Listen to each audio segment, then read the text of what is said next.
Hare Krishna. Happy Sunday, everyone out there in cyberspace worldy tubes. We are continuing where we left off, which was chapter 2, verse 55. We are almost done with chapter 2. And then there's, 13 or whatever other chapters. No problem. First, a little invocation. I'm going to do, I think, just the one I like to do. Om Gyanatimirandasya Gyananjana Salakaya Chaksur Unmilitam Yena Tasmai Sri Gurave Namaha. I was born in the darkest ignorance, and my spiritual master opened my eyes with the torch of knowledge. I offer my respectful obeisances unto him. Om Namo Bhagavate Vasudevaya. Om Namo Bhagavate Vasudevaya. Om Namo Bhagavate Vasudevaya.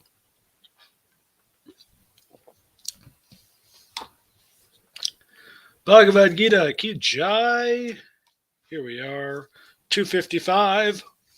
The Blessed Lord said, O Partha, when a man gives up all varieties of sense desire which arise from mental concoction,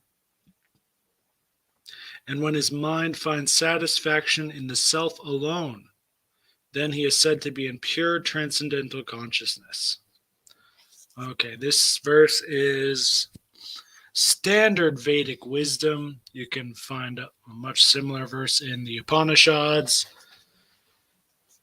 in so many other, also Buddhist texts, sutras will share the same exact thing here. Satisfaction in the self alone. Why does this work? Well, because the self, when you find the real self, not the ego, not the false ego, but the real self is Sat Chit Ananda Vigraha. It's eternal, all good, all knowledgeable, and all blissful. Some of us, like myself, have tasted this before, although to find complete satiety, am I saying that word right? To be completely satisfied in the self alone, that's a bit more difficult. Many of us, like myself, we taste it and we go, oh man, that was awesome. And then we come back to normal, mundane, waking consciousness. And continue on with our lives. Perhaps thinking, oh, well, I'll just do the rest of the hard work I need to do at death. If I just have a good death, then the next life will be excellent wherever it is. That's kind of what I'm doing. Although it's not ideal. Ideal is you are so hungry for spiritual knowledge and realization and bliss that you get it, take it, remember it, and hold on to it within this life. That is ideal.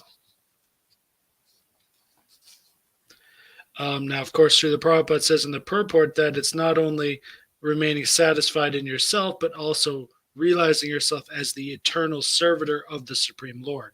There's the bhakti infusion here. It's not just bhakti. This is also just like kind of a knowledge thing in general. How can you realize the self fully without realizing what the self is compared with, which is the super self, the Supreme Lord? 256. Uh-oh. Did I read 257? No, that is 255. Okay, 256. One who is not disturbed in spite of the threefold miseries, who is not elated when there is happiness, and who is free from attachment, fear, and anger is called a sage of steady mind. Okay, so one thing to compare here is uh, the the ethos, the description of these two different characters. We just read about the sage of steady mind, but before that, we talked about someone who is in pure transcendental consciousness, which sounds a bit more advanced, if you ask me, and I think it is. Although there's certainly nothing bad with being a sage of steady mind and not disturbed in spite of all these miseries.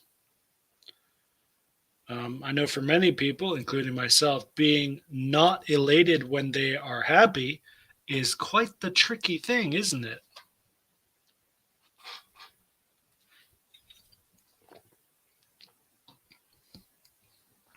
So in this verse, there's the word muni, which means sage. And Prabhupada says in the purport here, muni means one who can agitate his mind in various ways for mental speculation without coming to a factual conclusion. That's really important. So yeah, Mooney in modern English, I think maybe philosopher would be like the best comparison.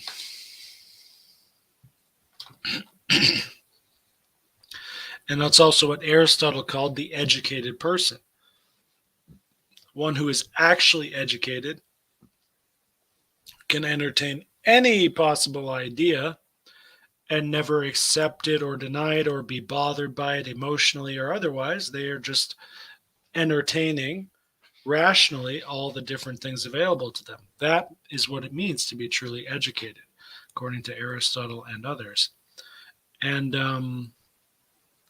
one level higher than that, I believe, would be the Mooney, someone who can do that, but also realize that whatever it is that you do think is the factual conclusion, you don't get there from mental speculation alone.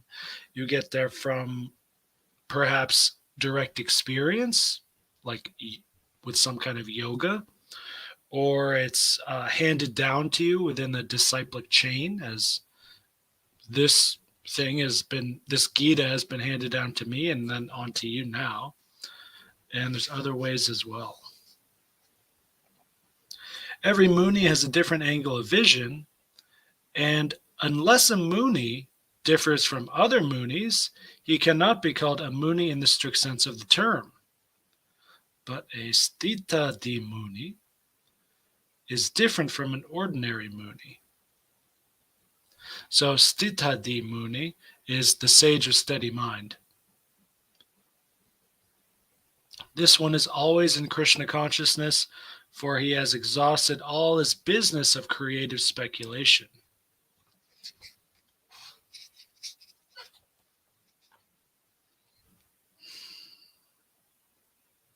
And he accepts all miseries as the mercy of the Lord, thinking himself only worthy of more trouble due to his past misdeeds. Yeah, I could we could definitely do more of that. A lot of times I think, oh, well, I want to make things better. Even I deserve better and this and that. But there are times when I think the opposite, that, wow, I deserve so much worse. But to be sthita dhimuni means to be firmly fixed in this state of being beyond the material miseries, and fully understanding that it's just you and Krishna, you as the servant and Krishna as the master, and taking shelter of that relationship. And from that shelter comes the true, real knowledge that, man, you are lucky, lucky, lucky. And it could always be worse.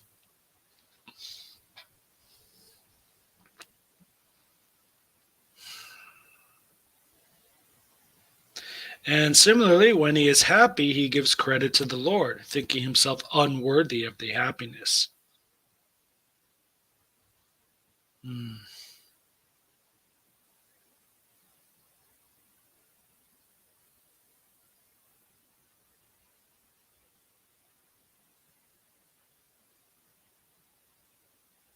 Hmm. This is very interesting. For the service of the Lord, he is always daring and active and is not influenced by attachment or aversion. Attachment means, so once again, Prabhupada is not defining the word in English for us. He's defining attachment, how he's using it in this sense, in this purport right now. What he means by attachment is accepting things for one's own sense gratification, and detachment is the absence of such sensual attachment. Um, well, he doesn't actually define aversion there, unless detachment is supposed to be the same as aversion.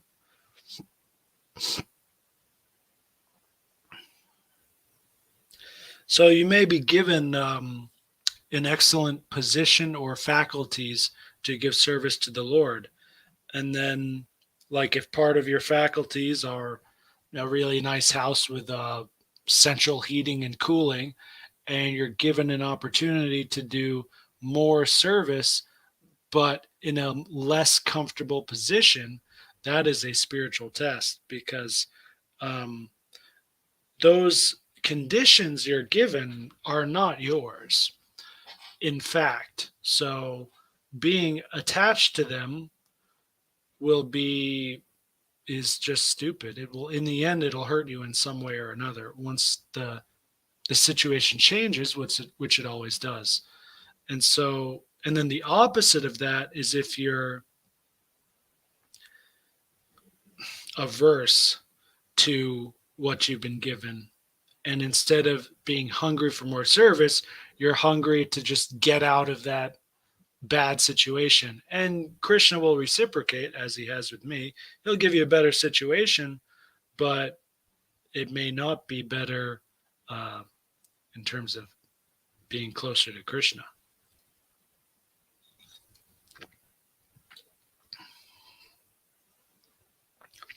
One fixed in Krishna consciousness has neither attachment nor detachment. Yeah, so I guess detachment, it means aversion in this sense. And once again, Prabhupada is just talking about attachment and detachment within this very specific uh, context, confined only to this purport. Because in other verses and all over, the Vedic literature and Buddhist sutras as well, detachment is a very good thing. You want to be basically detached from everything material, pretty much everything. Your body, your country, your family. You can do the best you can with all of these things as well. It's better to have a healthy body than a sick body, but being attached to the body ultimately it just means that you're attached to physical reality as opposed to metaphysical reality, which is what we actually are. The soul is metaphysical, it's not physical. And the soul is who and what you really are. So, yoga, all of yoga is just about reconnecting with that metaphysical self. And so, obviously, if you can deconnect from physical things, um, what else is left but the metaphysical, or maybe the sub physical, if there is such a thing. But in general, it's a very good idea to detach from the physical world and all its phenomena and items. Consequently, he is not at all angry even when his attempts are unsuccessful. A Krishna conscious person is always steady in his determination. 57. He who is without attachment, who does not rejoice when he obtains good, nor lament when he obtains evil, is firmly fixed in perfect knowledge. Pragya is perfect knowledge. Pragya pratistita, fixed in perfect knowledge.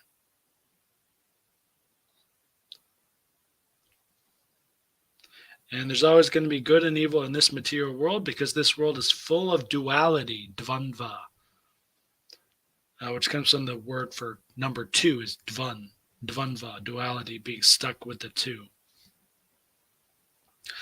So basically, a lot of this just comes down to transcending the two, which is done by the three, the golden mean in the middle, or the transcendental position. And also, you can transcend two by going back to one, where everything is one.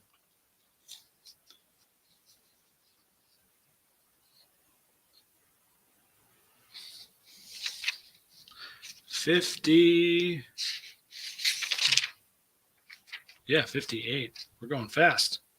One who is able to withdraw his senses from sense objects as the tortoise draws his limbs within the shell is to be understood as truly situated in knowledge. Okay, really great analogy here, because when and why does the tortoise draw his limbs within the shell? Well, obviously, if he needs to walk around, he needs to bring his limbs outside of the shell. But if he needs to protect himself, the tortoise withdraws all of its limbs. Also for sleeping, but mostly safety. And so the sense objects, this is such a perfect example. This is like Yukta Vairagya is right here in this beautifully.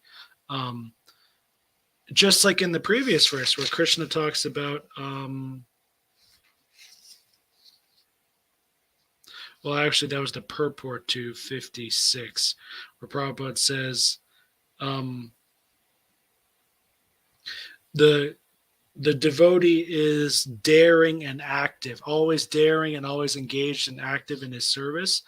And he's just, instead of being attached to good circumstances or averse to bad circumstances, he's just doing more service. So this devotee, or this tortoise, to use the other analogy, is using its limbs for good and bad, just for service. Whenever it needs to use its limbs, it does. But among the dangerous things that threaten the devotee's bhakti, the devotee's service, the devotee's relationship with Krishna, the sense objects, and sense attachment to them as well, the tortoise quickly withdraws the limbs to hide safely inside its shell. Prabhupada says the test of a yogi, devotee, or self-realized soul is that he's able to control the senses according to his plan. That is the ultimate test. And it's also really important that Prabhupada says here, his plan. We all have slightly different plans. What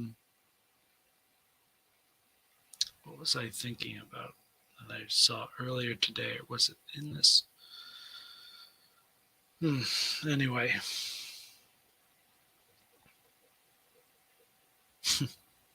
Yeah, it's all about your plan. This is classic Aristotle here. It's not enough to just do virtuous acts. Is not enough, actually. To be truly virtuous, you have to do virtuous things knowingly and willingly. It has to be voluntary. If it's involuntary, like if it's just a second nature habit and you're doing a good thing, that is good, but it's not fully good. It's just automatic. Some people are predisposed to certain virtues, but that means they don't get brownie points for just being themselves. That's not how it works.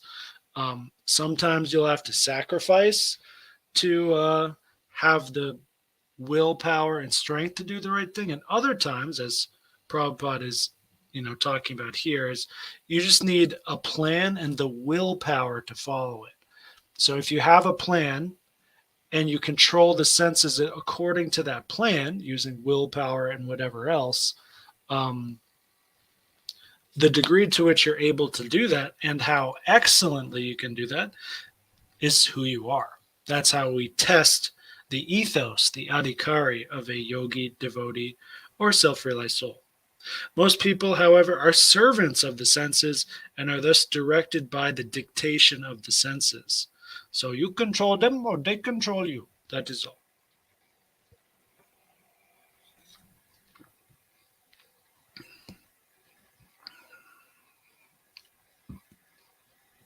The senses are compared to venomous serpents. They want to act very loosely and without restriction. So I guess the senses are like serpents that are attacking the tortoise. The yogi must be very strong to control the serpents, like a snake charmer. Okay, now this is definitely a different analogy, I guess. It works either way. um, so the snake charmer never allows the snakes to act independently. There are many injunctions in the revealed scriptures. Some of them do not, some are do's. And unless you can follow the do's and do nots of restricting sense enjoyment, it is not possible to be firmly fixed in Krishna consciousness. The best example is the tortoise. The tortoise can at any moment wind up his senses and exhibit them again at any time for particular purposes. Yeah, so this thing here is, it's not just about, I mean, there was a particular example I mentioned earlier of how, well, in nature, what is the main reason for withdrawing the limbs of the tortoise? It's for safety. But the general principle, I think Prabhupada has it better than I do here, which is that um, the tortoise just has control. Most other animals are naked; their limbs are just out there, and they can move them in different ways. But the tortoise can fully withdraw them at a moment's notice, which is a special trait. And the senses of the Krishna conscious persons are used only for some particular purpose in the service of the Lord and are withdrawn otherwise. Number 59. The embodied soul may be restricted from sense enjoyment, though the taste for sense objects remains. But ceasing such engagements by experiencing a higher taste, he is fixed in consciousness. This is one of those critical verses that I put down in my notes. This is one of the techniques you have for transcending uh, mundane levels of reality and consciousness, like sense enjoyment.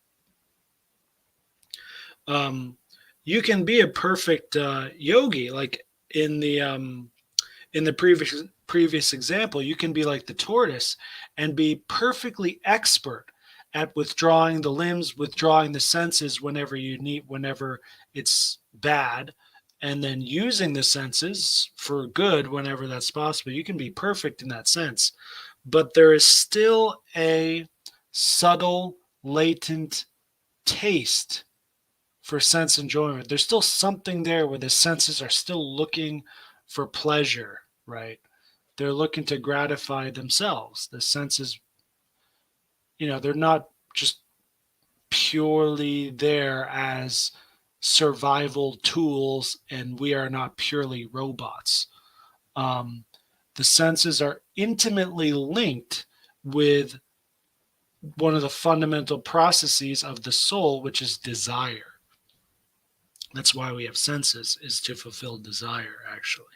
That's the main reason. Survival is actually natural. This is one of the big divides between the scientific worldview and the theistic worldview. Science would have you believe that your body is designed primarily to survive, and then over many millions of years, these other secondary uses have evolved after that.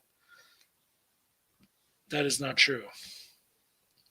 Um, the lion doesn't have to use its senses to eat, to hunt. It's instinct. Um,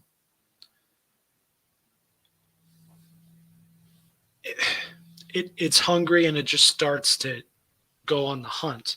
But the soul in the lion's body has that body to fulfill a certain desire that is best fulfilled by that body. We all have to eat, but the hunt and the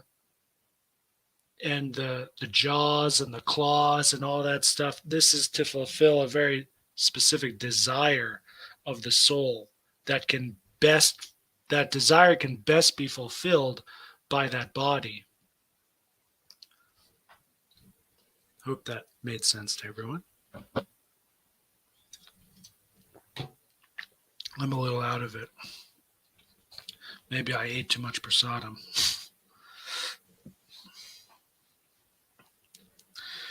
Prabhupada says, unless one is transcendentally situated,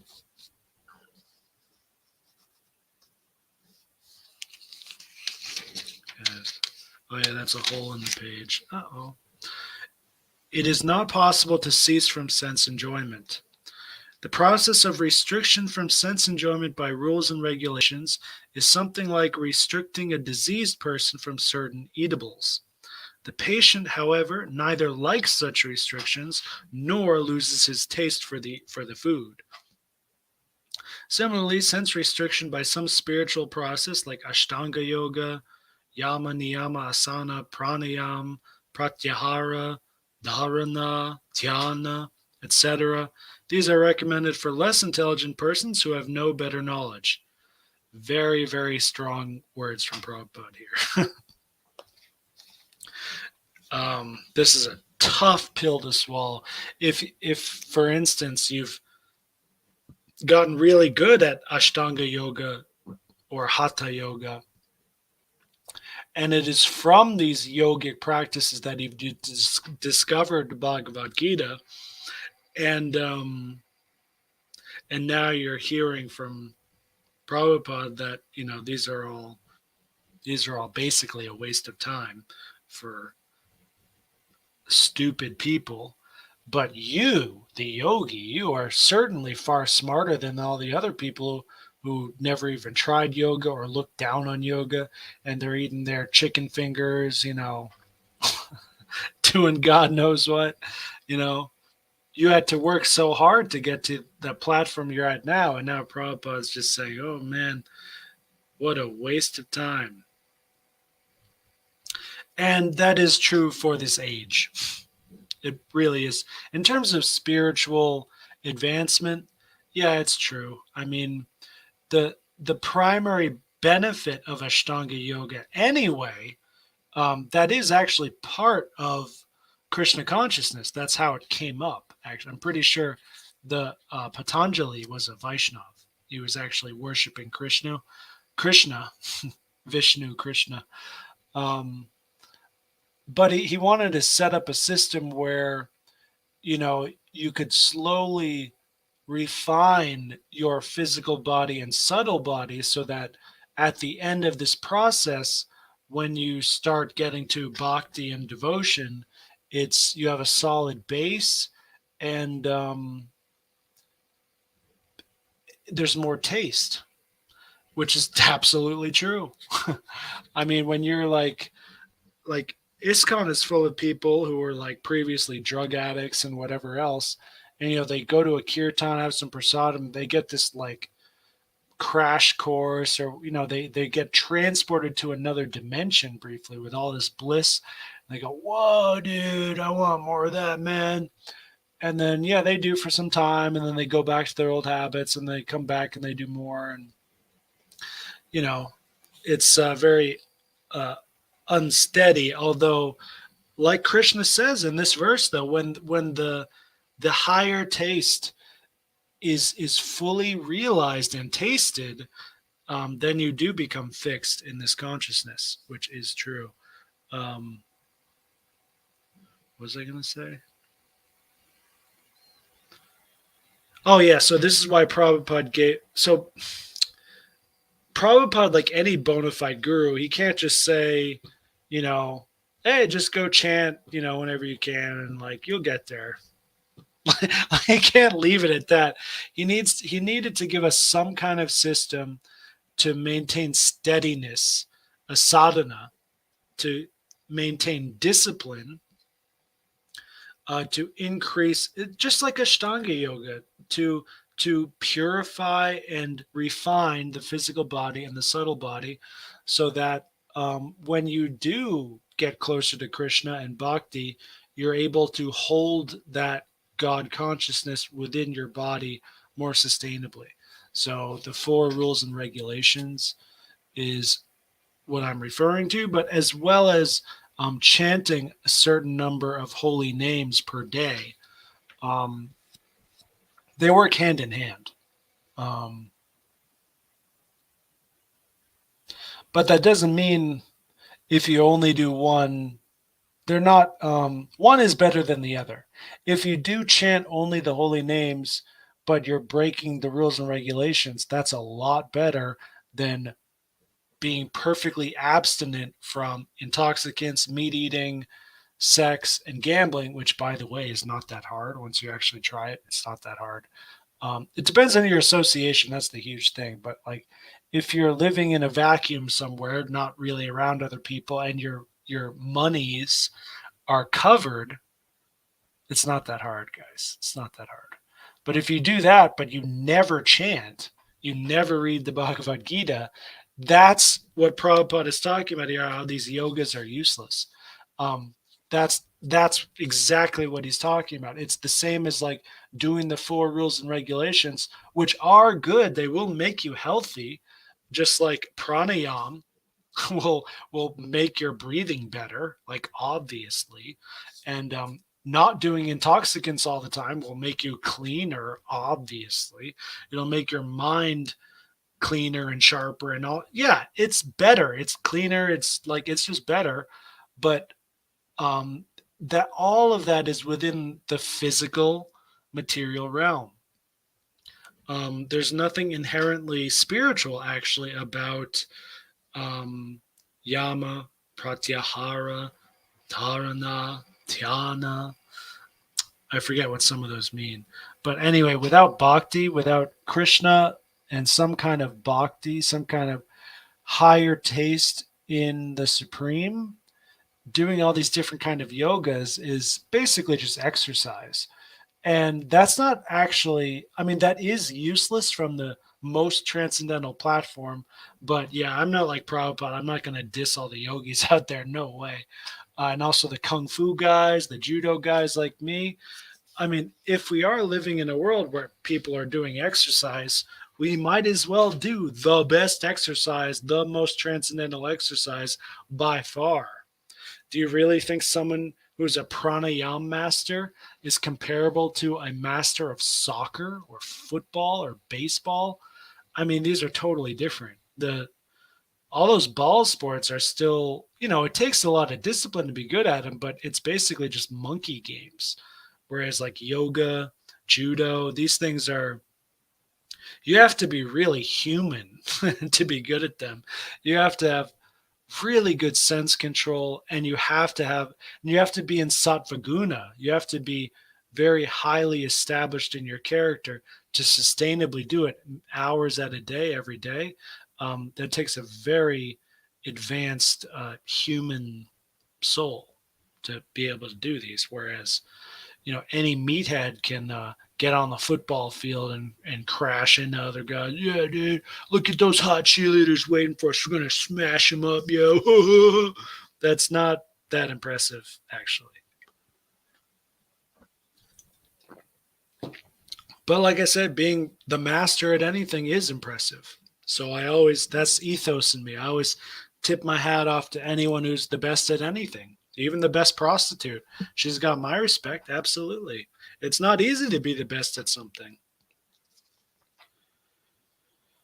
But one who has tasted the beauty of the Supreme Lord Krishna in the course of his advancement in Krishna consciousness no longer has a taste for dead material things.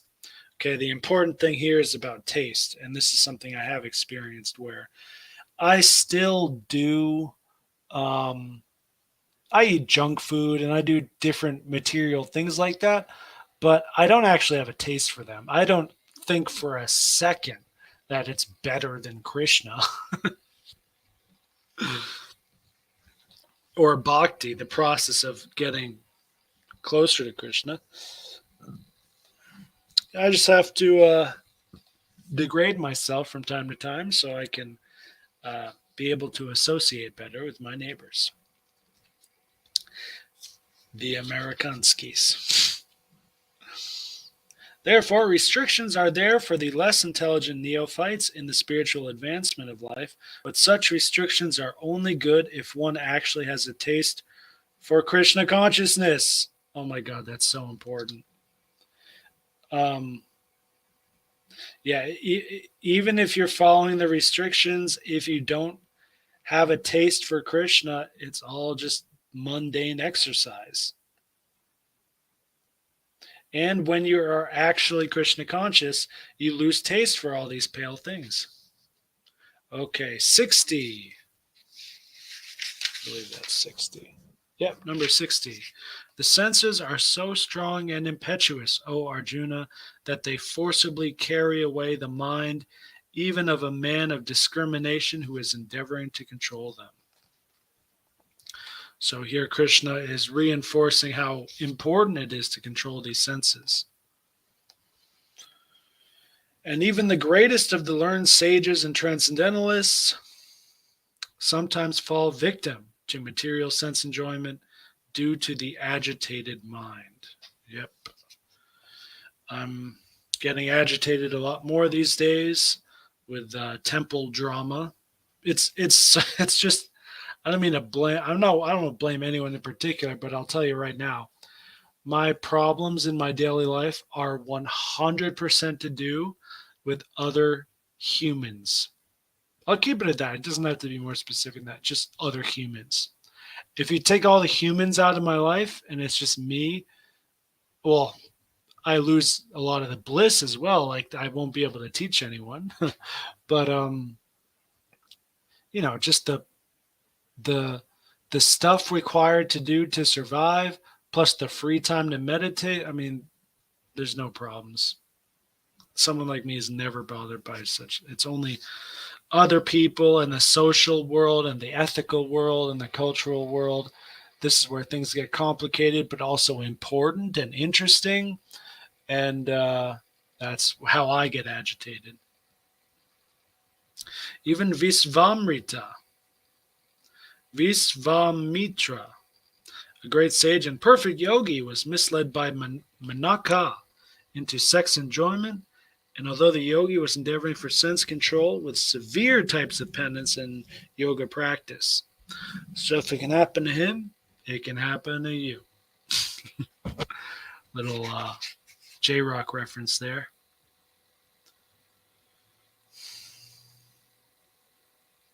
And there's so many similar instances in history. Therefore, it is very difficult to control the mind and senses without being fully Krishna conscious, without having the higher taste.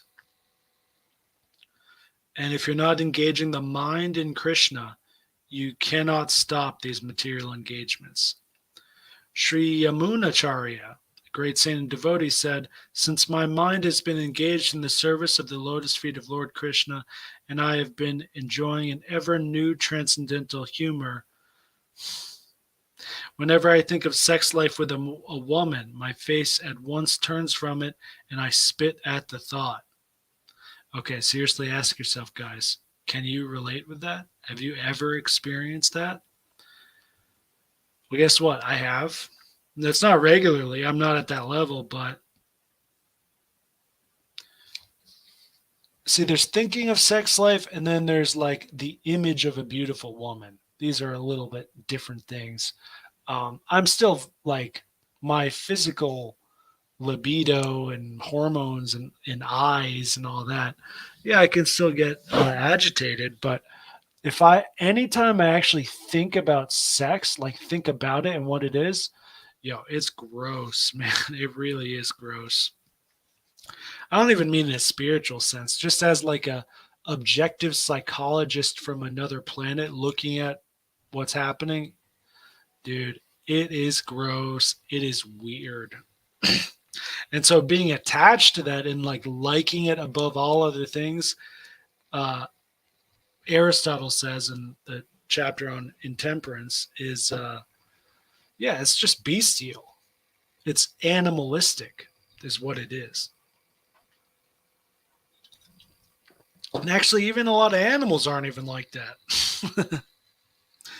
Krishna consciousness is such a transcendently nice thing that automatically material enjoyment becomes distasteful. It is as if a hungry man had satisfied his hunger by a sufficient quantity of nutritious eatables. Maharaj Ambarisha also conquered a great yogi, Durvasha Muni, simply because his mind was engaged in Krishna consciousness.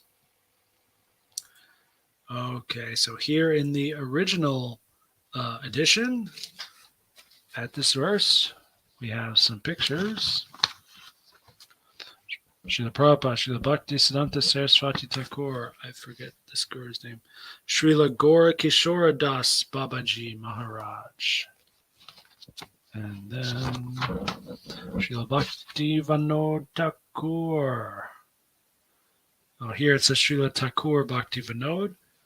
And then all the other pictures are just about, Krishna. Most of you, I'm sure, have already seen these before.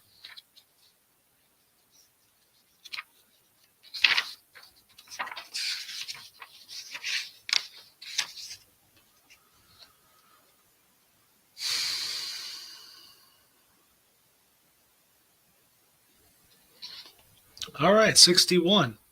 One who restrains his senses and fixes his consciousness upon me is known as a man of steady intelligence. That's much the same.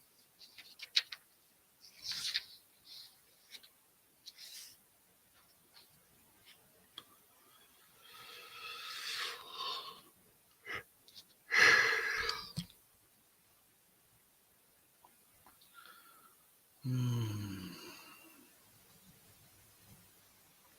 62. While contemplating the objects of the senses, a person develops attachment for them, and from such attachment lust develops, and from lust anger arises. So it's interesting in this verse, we're kind of made to think that attachment is the original cause of sin, whereas I know in another verse, I forget where, Krishna says that lust is the original sin.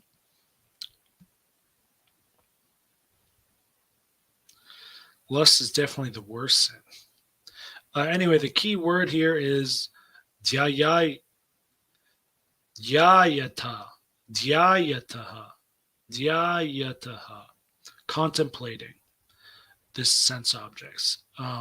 It's like I said in the lion example, he has eyes and nose and teeth like we do to eat, but when he does, bite into his prey, and he feels all that blood circulating around, he gets to enjoy that in a certain way. And if the lion, or especially the human, starts to contemplate, start licking his chops, it's not even like, especially when you can't even see the prey, but you just start thinking, oh yeah, that would taste good. Yummy, yummy. That's sin. At least that's where all sin comes from. You're getting attachment, and then from there you get lust, and eventually you'll get anger. Eventually that's where it comes from, because either you have lust for something and you don't get it, then you're angry, or you get it and it's not enough, and so you're angry.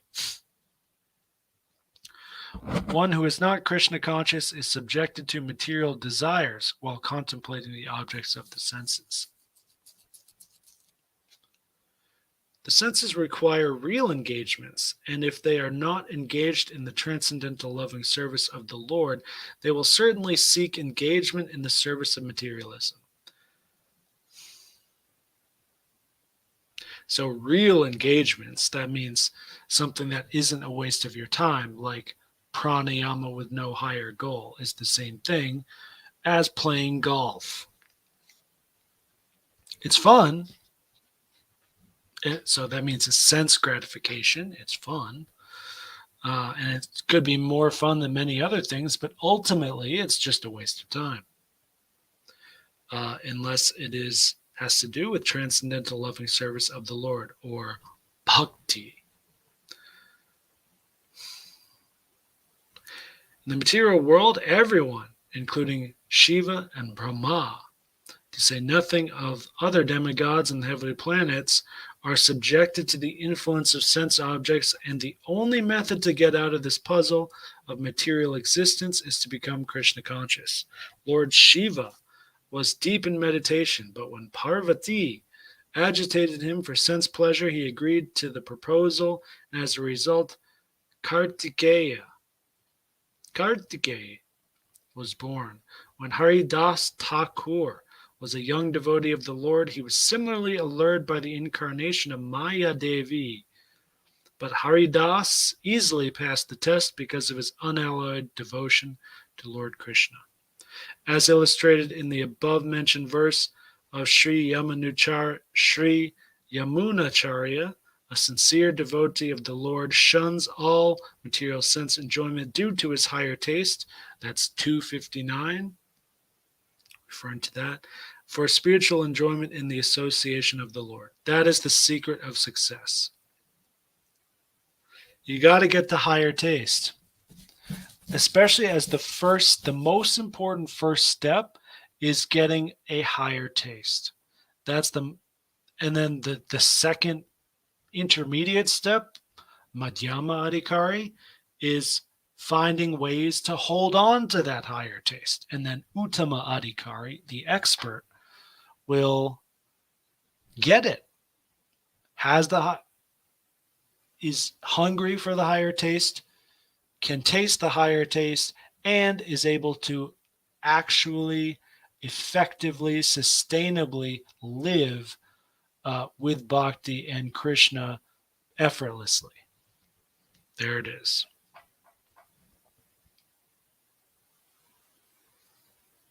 One who is not, therefore, in Krishna consciousness, however powerful he may be in controlling the senses by artificial repression, is sure ultimately to fail, for the slightest thought of sense pleasure will agitate him to gratify his desires.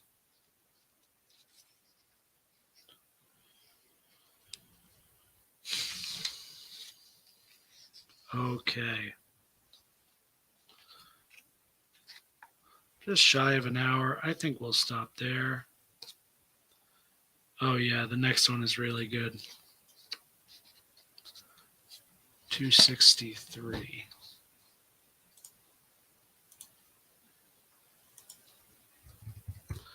Hey, we did just shy of 10 verses today, which is more than I normally do. I mean, these just happen to be straightforward verses with smaller purports, and probably because of the mood I was in, didn't get ranting long and on and on and on and on and on and on and on and on. But all the different connections I have. Anyway, thanks for coming. Thanks for playing, y'all. Remember, Krishna is God.